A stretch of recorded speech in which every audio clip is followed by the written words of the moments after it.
Welcome back to another video, guys, and today we're going to be talking about the power rule. So we use the power rule when we want to take a derivative of a number raised to an exponent. So here's actually the definition. The definition says x to the n is going to be equal to n times x to the n minus 1. So x is a number raised to an exponent, that's what the n is. So when we take the power rule, we take the n out, and we subtract whatever we took out by 1. So let's do an example. So for example, x to the 4th. We see that 4 is our n, so the power rule tells us to take the 4 out and then subtract it by 1.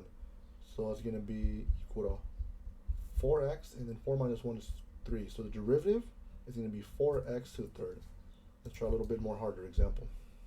Try 2x cubed. So the same principle applies. We take the 3 out,